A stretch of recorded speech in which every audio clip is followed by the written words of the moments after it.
Bom dia a todos. Bom dia. E bom dia bonito, hein? Num domingo tão glamouroso quanto este. Eu quero agradecer à casa pela essa oportunidade de estar aqui com vocês, para nós crescermos no aspecto espiritual. E agradecer a presença de vocês que estão aqui nesse domingo maravilhoso. Eu sempre digo isso, que se vocês esperam assistir uma grande palestra desse que vos fala, sinto muito, mas eu vou decepcioná-los, tá bom? Eu não vim aqui fazer palestra glamourosa. Isso eu não enquadro a um grande palestrante. Os ases do Espiritismo que o fazem. Na verdade, o que eu venho fazer aqui é uma troca de informações em prol de crescimento mútuo. Portanto, se vocês tiverem alguma dúvida no tema a ser abordado, pode interromper, tá bom?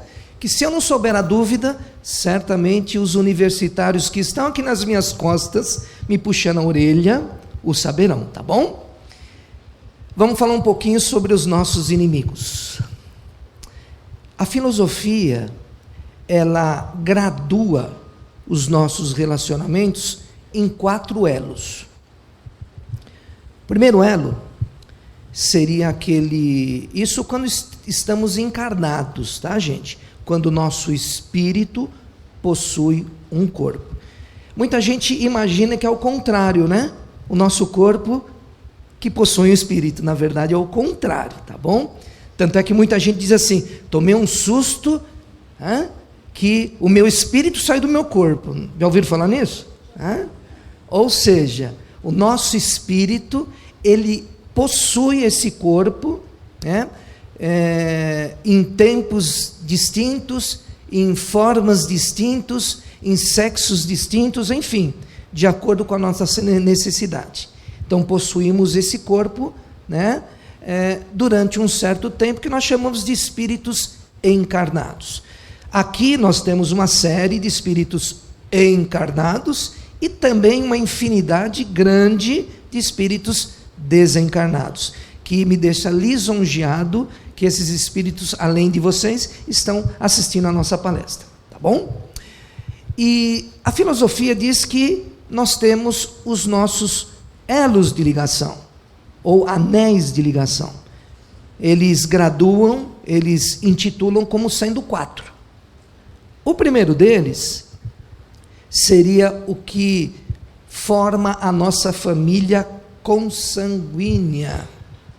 Seria o nosso pai, a nossa mãe, os nossos irmãos, as nossas irmãs. E aí vem os agregados, a nossa sogra, tá bom? O nosso sogro, o nosso genro, a nossa nora, os nossos primos,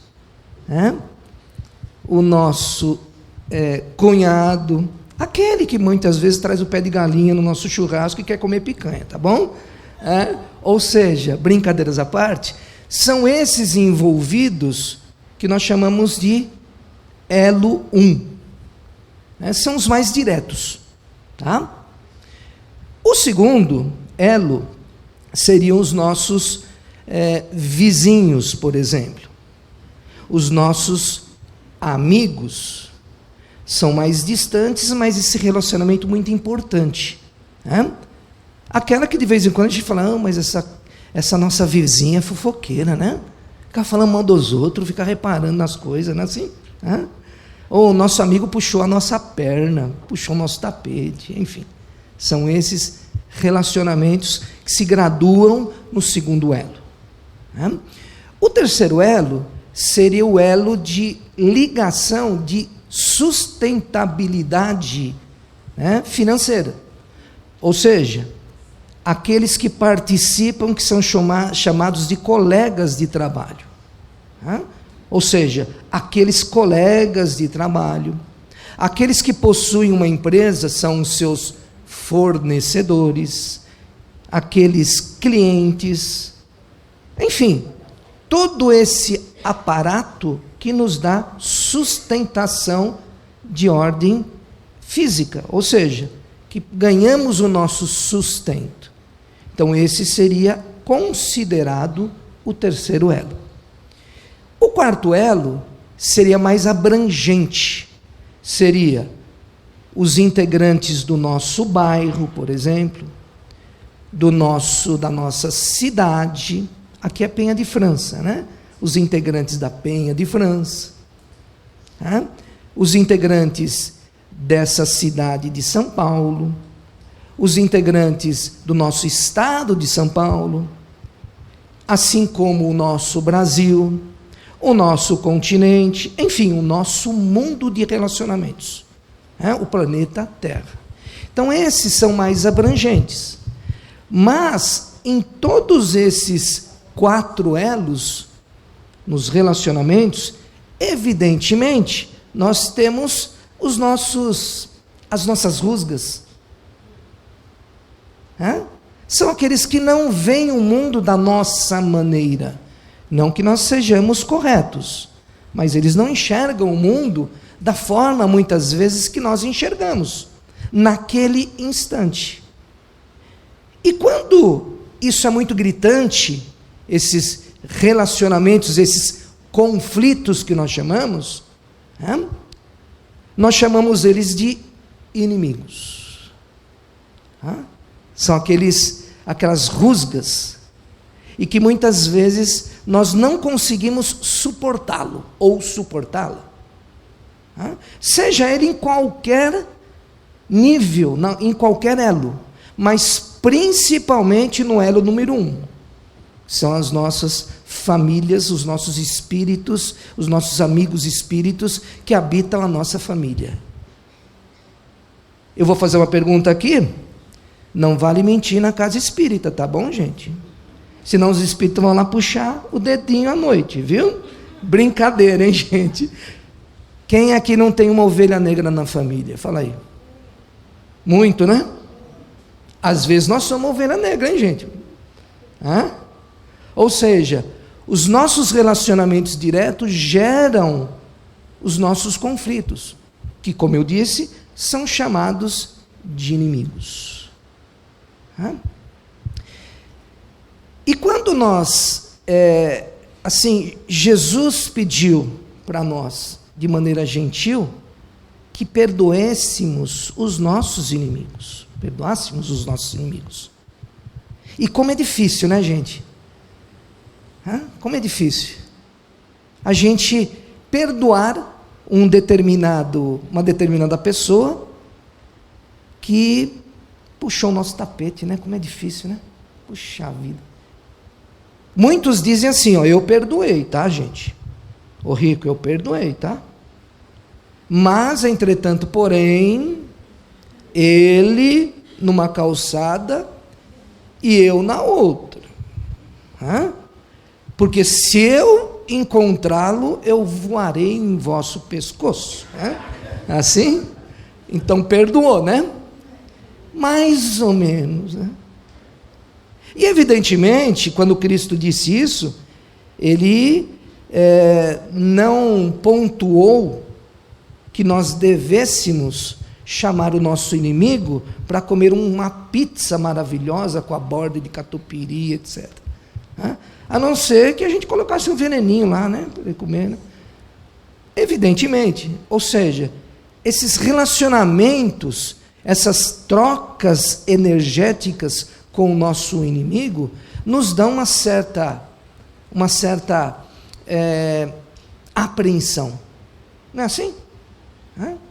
Ou seja, porque nós não conseguimos entender o ponto de vista dele, assim como ele não consegue entender o nosso ponto de vista naquele instante, que é o que nós chamamos de, volto a dizer, inimigos kármicos, ou seja, inimigos que fazem parte do nosso cotidiano quando encarnado, quando possuímos esse corpo.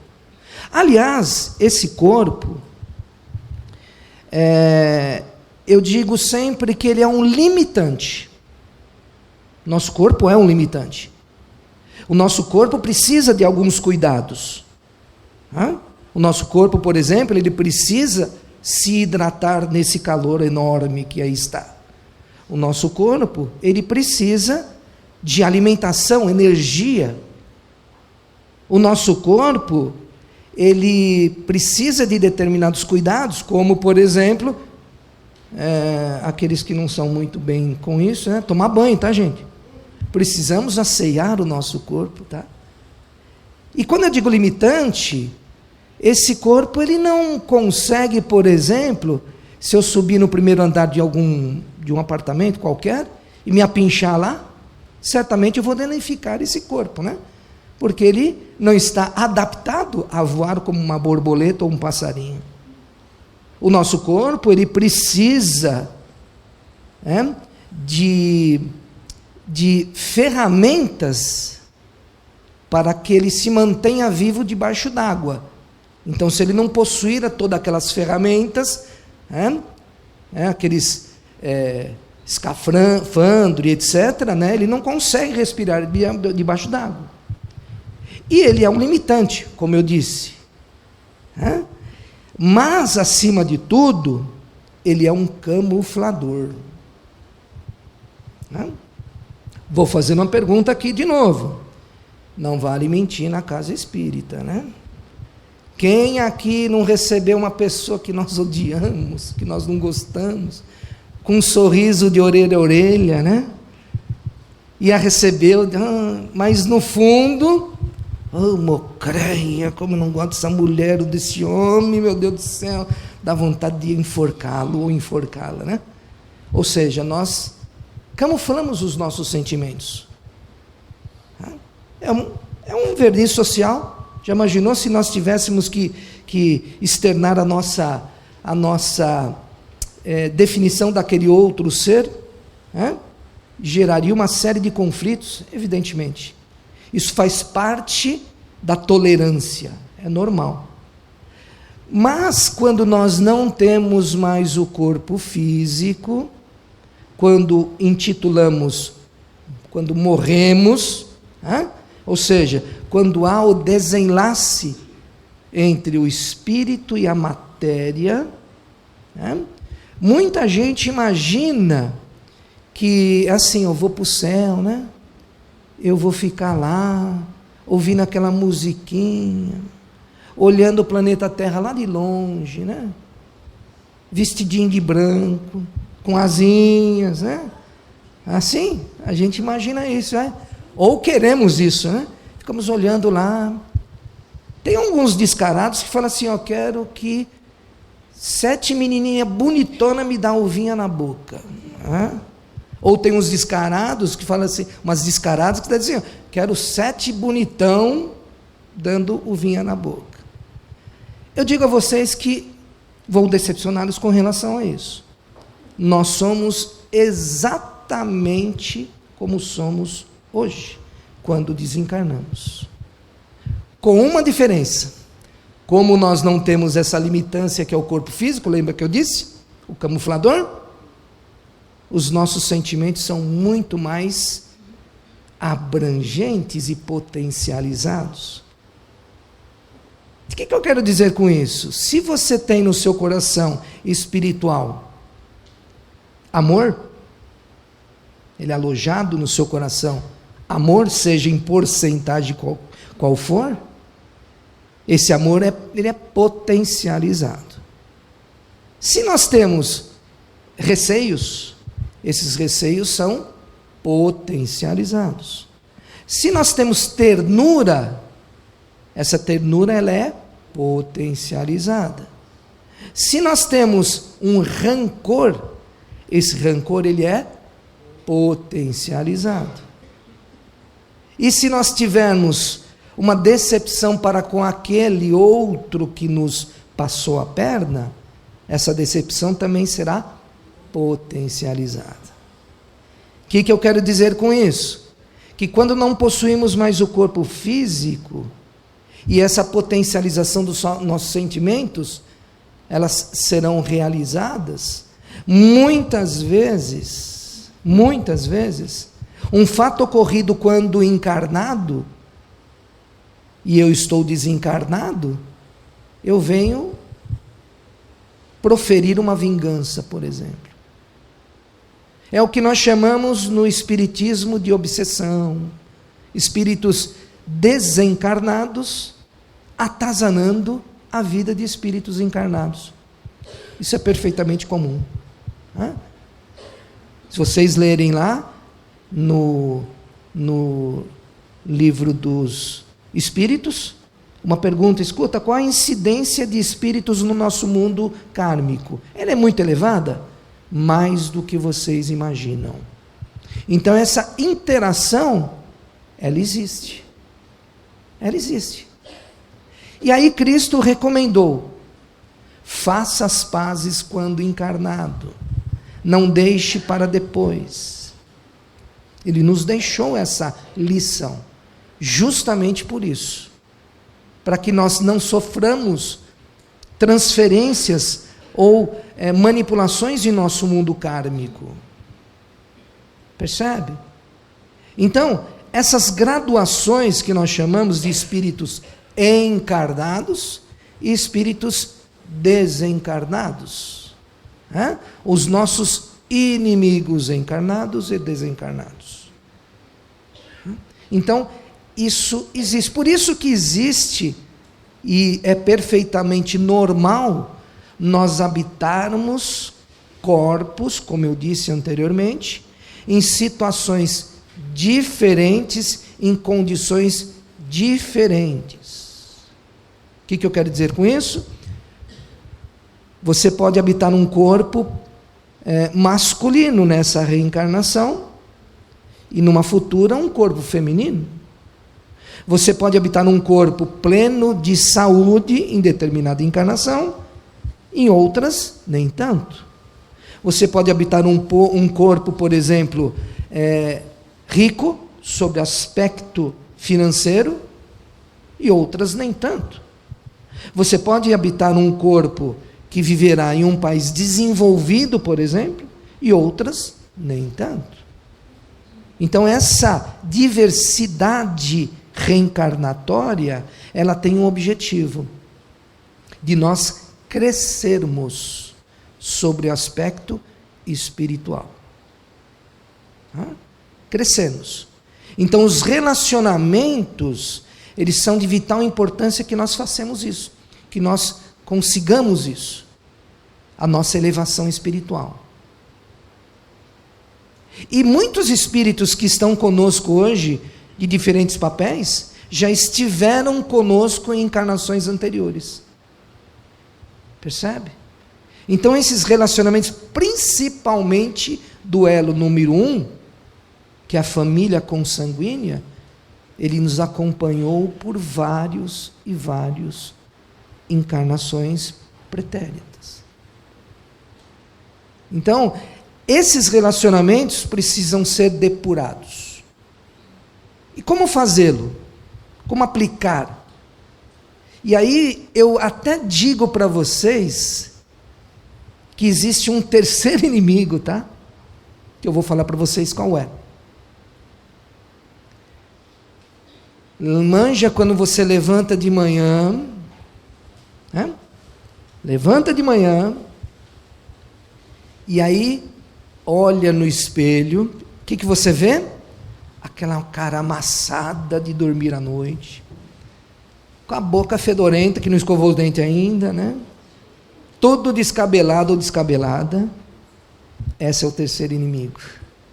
Somos nós mesmos, muitas vezes, porque não enxergamos a importância da tolerância, não enxergamos a importância da aplicação da lei do amor no nosso cotidiano. Eu sei que é difícil, pra caramba, mas se faz necessário, porque aí existe o que nós chamamos de reforma íntima, ou seja, alteração da nossa postura perante a vida. E aí nós não conseguimos, ou somos orgulhosos, e não conseguimos muitas vezes interpretar os sinais que a vida nos dá. Olha, se nós seguirmos por esse caminho, e a vida está nos falando, olha, segue para aquele outro caminho. E aí nós, pelo orgulho, muitas vezes nós não seguimos. Principalmente, como eu digo, nos nossos relacionamentos. Vocês querem ver? Eu acho que aqui muita gente tem filho, né? Tem filho, né? Qual o sentimento que nós temos com os nossos filhos? Carinho? Amor? Não é isso? Gratidão, muitas vezes, por ele estar ao nosso lado, né? E temos que ter o quê? Paciência. Né? Muita, não é assim, dona Neuza? Muita paciência. Às vezes nós amamos tanto o nosso filho que dá vontade de enforcá-lo, porque ele não faz o que nós queremos, né? É isso? Ou seja, esse ato de enforcar ele é um ato de amor também, viu? É verdade. Ou seja, o que eu quero dizer com isso? Deus nos dá condições de nós sermos seres melhores. Cristo mesmo disse: vós sois deuses. Ele disse isso. Então eu sou bonzão, né? Eu sou Deus, vai. Mas não nessa conotação. Diz assim: vós sois deuses, e Deus tem a condição de mudar a si. Por isso que você tem a centelha divina. Você tem condição de alterar o seu ambiente. Você tem a condição de, nos seus relacionamentos, serem melhores. Você tem a condição de, muitas vezes, abrir mão de algum sentimento em prol de uma reconciliação. Não é assim? Muitas vezes. Nesses elos, principalmente no elo número 1, que são os mais diretos. E esse elo número 1, ele transmite muitas vezes sentimentos para o elo número 2, 3 e até 4. Como é que é possível isso? Imagine assim uma situação: você levanta de manhã e já conflita com seu filho, ou filha, ou seu esposo ou esposa. Então você tem uma discussão muito forte pela manhã. Aí você vai e encontra a sua vizinha na frente. Aí a sua vizinha fala: bom dia. Aí você fala: bom dia por quê? Está um péssimo dia. Você já transmitiu aquela energia de baixo escalão para ela. Aí você chega no seu terceiro elo. Aí você gera uma série de conflitos nos seus colegas de trabalho. Ou no trânsito que você chega até a sua empresa ou onde você trabalha. Percebe? As relações que existem entre esses elos, que estão pautadas em nosso sentimento, nossa aplicação da lei divina. E eu sei que é muito difícil. Eu sei, puxa vida, como é difícil. E volto a repetir: por isso que se faz necessário os processos reencarnatórios em diferentes condições, porque aí nós estamos nos depurando, nós estamos crescendo no aspecto espiritual. O que torna um espírito de alta envergadura, que nós chamamos? Como Jesus era um espírito de alta envergadura. O que torna, por exemplo, um espírito como Joana de Ângeles um espírito de alta envergadura. O que define, por exemplo, Chico Xavier como um espírito de alta envergadura. O que define ou difere uma Meimei de um espírito de alta envergadura, porque ela é considerada dessa forma, dentre outros. Paulo de Tarso e etc.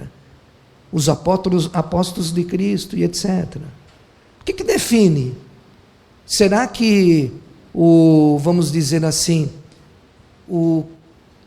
a casa que ele habita, que é uma casa luxuosa, define ele ser um espírito de alta envergadura? Será que é o dinheiro que ele tem no banco? Ou até o carro que ele pilota ou dirige? Ou as vestes, os vestimentos dele? Ou as viagens que ele faz? O que define um espírito de alta envergadura? Seria o seu potencial ético e moral. A sua graduação ética e moral. Quando se fala em ética, se fala em justiça. Quando se fala em ética ou moral, se fala em perdão, em carinho, na aplicação da lei do amor. Por isso que nós devemos crescer no aspecto espiritual. E um grande exercício é justamente os nossos inimigos, que são esses a escada para que nós mudemos. Pô, Rico, mas diz aí, puxa, eu tenho um fulano, uma fulana lá, puxa vida, olha, é carne de pescoço, viu? Já ouviram falar desse linguajar popular? Carne de pescoço, como é que eu vou perdoar aquilo lá? Aí Jesus também nos orientou. Sede simples como uma pomba e astutos como uma serpente. E aí muita gente imagina assim, ó, serpente é sempre para atacar, né? Esse bicho é feio, né? A pombinha é meio tontinha, né? E a serpente vai atacar. Então tem que usar, às vezes tem que ser tontinha, às vezes tem que atacar, né? Quando se fala em serpente, astúcia, é você analisar a situação, para que você não entre em enrascadas da vida. Enrascadas da vida. Para que você se proteja com relação a essas enrascadas de vida. E simples, olhe a sua vida com simplicidade. Olhe a sua vida como sendo uma dádiva de Deus. Muita gente imagina assim, ó, poxa vida, Deus está me castigando porque eu fiz em determinadas situações, eu acabei prejudicando aquele outro. Então Deus está me castigando. Diga a vocês que Deus não castiga, tá? Ele nos dá oportunidades de reparar o seu ato pretérito, de reparar. Muitas vezes a gente naquela ocasião, por exemplo, aplicou determinado ato pela nossa ignorância de vida, não no sentido pejorativo, ignorância, tá? Que muitas vezes a gente tem e diz assim, olha, puxa, você é ignorante. Quando eu digo ignorância, é no conhecimento, tá? Então Deus nos dá condições de melhorarmos através dos processos reencarnatórios e nos coloca justamente esses desafios. Se falou aqui nas preces matinais, né? Quando você levanta, você faz uma prece, aí você pede assim, olha meu Deus, me dê paciência, me dê tolerância, me dê condições de ser uma pessoa calma. Aí no primeiro desafio, você não consegue manter a calma, né? Você já chuta o balde. Você pede tolerância e quando se dá a oportunidade de aplicar a tolerância ou a paciência, você chuta o balde. Percebendo a visão de vida como ela é extremamente importante? E por que esse pé, vamos dizer assim, do Espiritismo, que é a filosofia de vida importante na aplicação, os estudos filosóficos que Cristo nos deixou, estudos esses que nos amparam sobre o progresso. Olha só, e muitas vezes nós não conseguimos entender o que Ele nos deixou, pela nossa ignorância ainda espiritual. Cristo ele nos deixou assim um acervo filosófico extremamente vasto, e que somente agora, mais de 2000 anos, nós estamos começando a entender. Por quê? Porque estamos crescendo no aspecto espiritual. Estamos crescendo. Então a gente consegue interpretar todas essas informações, esse acervo técnico espiritual que Cristo nos deixou. Agora nós estamos começando a entender. E um deles é perdoar os seus inimigos, como eu disse.